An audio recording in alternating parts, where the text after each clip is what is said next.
Hello আসসালামু আলাইকুম guys, আশা করি সকলে ভালো আছো। তো আমিও মিলন ভালো আছি। তো আমাদের স্টুডেন্ট ভাইয়েরা কিভাবে নিজ উদ্যোগে আমাদের চাঁপাইনবাবগঞ্জ শহরে তারা ট্রাফিকের দায়িত্ব পালন করছে নিখুঁতভাবে, এই সুন্দরভাবে, তার কিছু দৃশ্য তোমাকে লেগে আমার ফোনে ধারণ করেছে ভিডিও। তো চলো যাওয়া যাক, দেখা যাক, লেটস গো।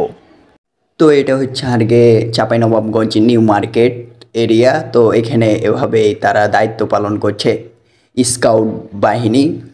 তো এরপর আমরা যাব আমাদের বিশ্ব রোড মোড়ে, বিশ্ব রোডের অবস্থান দেখতে। তো ভিডিওটা কন্টিনিউ দেখতে থাকো গাইজ। তো ফের এদিকে হারিয়ে ফতেমা নানি ফের এদিকে খুব দায়িত্ব পালন করছে একবারে। আর এদিকে গ্যাঞ্জাম মোটামুটি শান্তশিষ্টভাবে সব কিছু ঠিকঠাকই চলছে। আসলে গর্ব করারই দরকার, যা বাংলাদেশে কখনো হয়নি, প্রথম।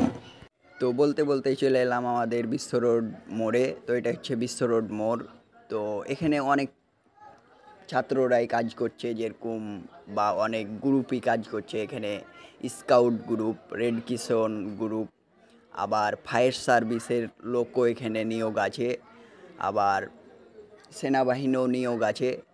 তারা সবাই মিলে তারা নিজ ইচ্ছায় নিজ উদ্যোগে সুন্দরভাবে একবারে দায়িত্বটা পালন করছে, যা দেখে একটি গর্বের বিষয়, যা চাঁপাইনবাবগঞ্জের স্মৃতি হিসাবে সারা জীবন এটা থাকবে।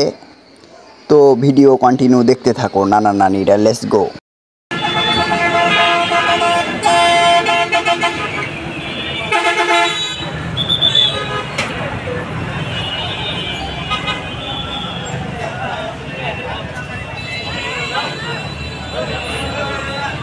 তো এভাবে সকল বাংলাদেশের সকল স্থানের স্টুডেন্টরা নিজ ইচ্ছায় কাজ করছে। তাদের জন্য শুভকামনা, এবং নানা নানিরা তোমরা ভালো থাকো, সুস্থ থাকো। আল্লাহ হাফেজ।